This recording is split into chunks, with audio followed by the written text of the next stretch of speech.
Hey guys, welcome to my Fallout 76 Wastelanders review video today. And today we're going to be discussing the new Wastelanders DLC that was just released a few days ago for Fallout 76. And we're going to be discussing some of the good things and then a few of the bad things that came with it. But, so without further ado, we're going to get right along with it. Number one is, now there's officially human DLCs finally in the game. Everyone's been wanting that. It's a very welcome feature. It's a lot better than I thought it was going to be, honestly. It's very fleshed out. There's lots of expansive dialogue trees. I believe the dialogue tree in this game, when you go up to talk to an NPC, I believe this tree in this game is better than any Fallout, because Fallout 4 was just 4 crappy options. That one was terrible. And then Fallout 3 and 4, they were good, but I feel like there's more options in this one. I could be wrong though. I need to do some more. I need to go back and look a bit more, but I think this one's pretty good. And with the new DLC came out, me and all kinds of other people especially on Reddit and just throughout the internet, is agreeing the game is much more stable and a lot less laggy. So there's a lot less screen tearing, a lot less server lag and disconnects. I have experienced very few of those, to be honest. It's very good.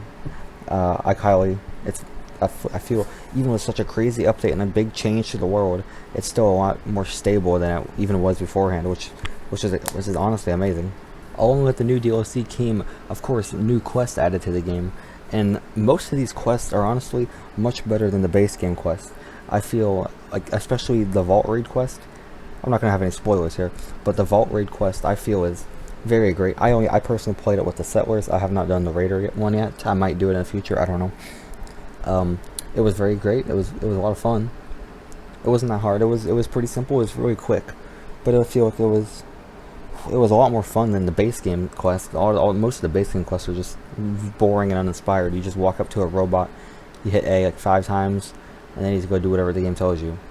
At least this one you have some choices, and your choices have an impact on what happens. And honestly, it has a great variety. I wish and I hope a lot more things that turn out to be like this later in the game. And along with the new quests, obviously came with the new settlements. The main one, the Crater for the Raiders, and Foundation for the Settlers. And those places, I feel Foundation is really great. I don't think Crater is that great in my opinion. I don't really like. I guess just maybe because I'm not a fan of the Raiders and all. Maybe that's why. But I feel like the place it's not as interesting as Foundation. Because in Foundation, there's a lot of people walking around, drinking coffee, there's guards walking around. There's people repairing things. Things are happening. In the Crater, there's people just sitting on a bench, or playing a guitar in one of the places, or walking around. They're not really doing anything. So I feel like a little bit more life to Crater would be nice. Now, some of the new items they added are pretty cool. For example, the T65 power armor, which the full stats aren't out yet for how good it is, but it's been believed that it'll be more powerful than XO1 power armor. So it should be the strongest power armor in the game now, which that's good for people that use power armor, which I used to use power armor, but I've recently switched to not using it, which I kind of regret, to be honest, but I've already made the commitment. I guess I've already spent plenty of skill points changing, but that's besides the point. There's a few new items in the game. Honestly, I thought there was going to be more items for the Raiders, since I don't have the most my reputation isn't that high. They literally only sell me dynamite, and that's it. And the Settlers have a couple items. They have the crossbow and the bow and arrow plans from the robot. I believe it's Sonny. And the one guy, Samuel, he sells a couple of things. Like I bought the gauntlet from him, the gauntlet's pretty good. It's pretty much just a Deathclaw gauntlet, or it's more of like a power fist actually. It's pretty much just a reskin power fist. But so that one goes alright. And was it Reg in Vault 79? He has a ton of items to buy, but it's just a lot of them are just additions to that same outfit. Like they all go to a set. And the unfortunate thing about it is gold bullion and all that's cool and all. It's like a late game currency, but it's so hard to get. And if you go up to Reg's and you just scroll through the list of how many items he has and how expensive it is, like most items are like 750, and some are a little bit less than a lot, and some are more. And you know how long it takes to get gold bullion every day? You can get minimum of 60 if you just do the 2 basic daily quests, and you can get a few more if you do some other stuff. You know how long it would take to get you all that stuff? It'd take you forever. which a grind is good, but not such an insane grind in my opinion. And the one big major thing, good major pro for the game is that's brought many old players that hated the game back, and it's brought brand new players in the game that still love it too. So it's great to see new people. I've always loved seeing new people in the game, level 1s, level 2s, level 3s walking around. I love helping low level people around the map. I let them kill high level enemies with them. As long as they get one hit on the enemy, they get all the XP. They get XP as well.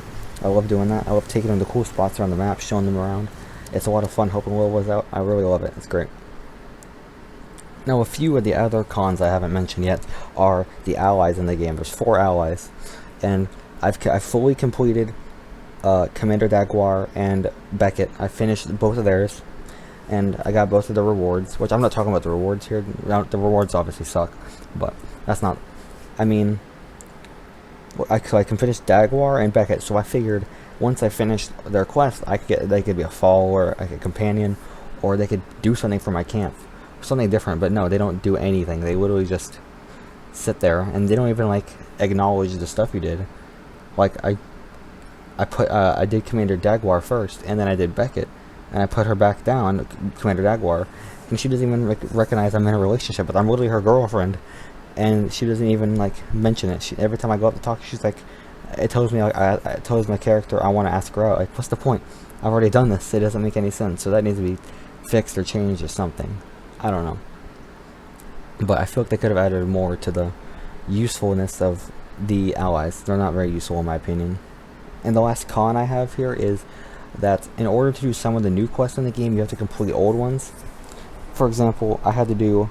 Or to do the Overseer's quest, like the new ones, you had to do the inoculation, which I never done that before, so I had to go and do that to waste my time. Then I had to do all of Rose's old quests, which took me. I had to do another quest to get to Rose to do Rose's quest, and then I had to do. It was just it's boring, and those quests aren't fun. They're just boring old quests where you just talk to a robot and go around. So it's not really interesting. I understand why they did it because they're building on the story, but it's kind of annoying having to do all these boring quests. But in the end of the day, the update, it's a very great update. Highly recommend it. If I had to rate on a scale to 1 to 10, I'd probably give it like an 8. It was really great. I hope the next DLC comes out soon, and it's very similar to this one, and how it's done, and the improvements it adds to the game. So I want to say thank you, Bethesda, for this great DLC and adding all this great stuff to the game. Thank you very much for watching. Have a great day.